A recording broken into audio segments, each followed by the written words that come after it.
నమస్తే అండి. నేను మీ సౌజన్య. వీగన్ వంటలకి స్వాగతం. ఈరోజు వీడియోలో మెంతికూర చపాతీ ఇంకా కాజు మకానా కర్రీ ఎలా చేయాలో చూద్దాం. చిన్నపిల్లలు ఆకుకూరలు తినడానికి ఇష్టపడనప్పుడు ఇలా చేసి పెడితే కలర్ఫుల్గా ఉంటుంది కాబట్టి ఇష్టంగా తింటారు. కూరలో అయితే జీడిపప్పు ఇంకా ఫూల్ మఖానాతో రుచికి రుచి, పోషకాలకి పోషకాలు అన్నీ లభిస్తాయి. మరి ఎలా చేశానో ఒకసారి చూసేయండి. ముందుగా మెంతికూర తీసుకొని దాన్ని శుభ్రంగా కడుక్కోండి. ఆకు ఇలా పసరు వదులుతుంది. ఇప్పుడు కడిగిన ఆకుని మిక్సీ జార్లో వేసి మెత్తగా పేస్ట్ చేసుకోండి.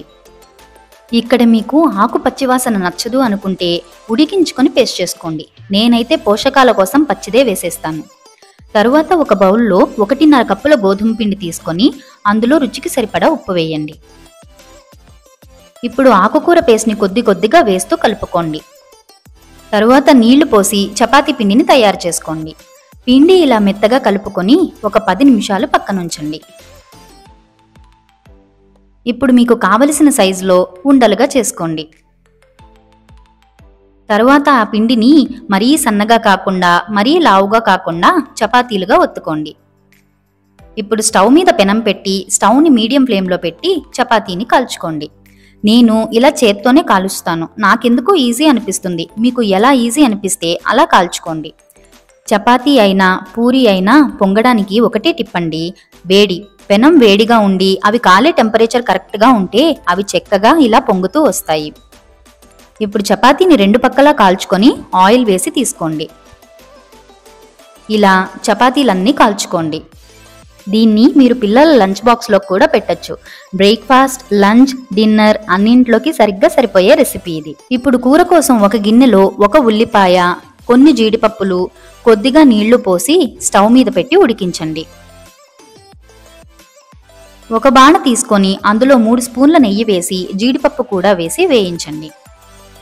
జీడిపప్పు బాగా వేగి రంగు మారాక ఒక గిన్నెలోకి తీసుకొని పక్కన ఉంచుకోండి. తరువాత ఇందులో ఫూల్ మఖానా కూడా వేసి వేయించుకొని గిన్నెలోకి తీసుకోండి. నేను ఇక్కడ కొద్దిగా మఖానాలో ఉప్పు, పసుపు ఇంకా మిరియాల పొడి వేసి వేయించి మా బుజ్జోడి స్నాక్స్ బాక్స్లో పెడుతున్నాను. చాలా హెల్దీ ఇంకా ఈజీగా కూడా అయిపోతుంది కదా. ఇప్పుడు ఉడికిన ఉల్లిపాయని ఇంకా జీడిపప్పుని మెత్తగా పేస్ట్ చేసుకోండి. ఒక బాణ తీసుకొని అందులో 3 స్పూన్ల ఆయిల్ వేయండి. ఆయిల్ కాగాక 1 అనాస పువ్వు, చిన్న దాల్చిన చెక్క, మరాఠీ మొగ్గ, 4 లవంగాలు, 1/2 టీ స్పూన్ జీలకర్ర, 1 కప్పు సన్నగా తరిగిన ఉల్లిపాయలు వేసి వేయించండి. ఇక్కడ నేను 2 మీడియం సైజ్ ఉల్లిపాయల్ని ఇలా చెక్కుగా తరిగాను. ఇవి వేగి రంగు మారాక అందులో 1 స్పూన్ అల్లం వెల్లుల్లి పేస్ట్ వేయండి. అది పచ్చివాసన పోయే వరకు వేయించి కొద్దిగా కసూరి మేతిని ఇలా నలిపి వేసుకోండి. ఇప్పుడు ఇందులో 2 టమాటాలని ఇలా చిన్న ముక్కలుగా తరిగి వేసుకోండి. తరువాత రుచికి సరిపడా ఉప్పు, 1/2 టీ స్పూన్ కారం, 1/2 టీ స్పూన్ జీలకర్ర పొడి, 1/2 టీ స్పూన్ ధనియాల పొడి, 1/2 టీ స్పూన్ గరం మసాలా పొడి వేసి వేయించండి. ఇందులో మసాలా ఫ్లేవర్ అంతా అబ్జార్బ్ అవ్వడానికి కొద్దిగా నీళ్లు పోసి మూత పెట్టి ఉడికించుకోండి. గ్రేవీ ఇలా దగ్గర పడ్డాక ఇందులో రుబ్బిన ఉల్లిపాయ మిశ్రమాన్ని వేయండి. కడిగి కొద్దిగా నీళ్లు పోసుకోండి. తరువాత దీన్ని కలిపి ఒక 5 నిమిషాలు ఉడికించుకోండి.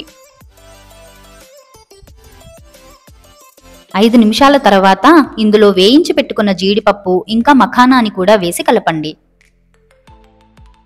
లాస్ట్గా కొద్దిగా కొత్తిమీర ఇంకా తురిమిన ఎండు కొబ్బరి వేసి సర్వ్ చేసుకోండి.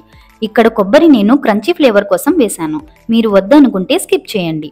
అంతేనండి, ఎంతో రుచికరమైన పోషకాల ఖజానా కాజు ఫూల్ మఖానా రెడీ అయిపోయింది. ట్రై చేసి ఎలా ఉందో చెప్పండి. ఈ వీడియో మీకు నచ్చితే తప్పక లైక్ చేయండి. అలాగే నా ఛానల్ని సబ్స్క్రైబ్ చేసుకొని నన్ను సపోర్ట్ చేయండి ప్లీజ్.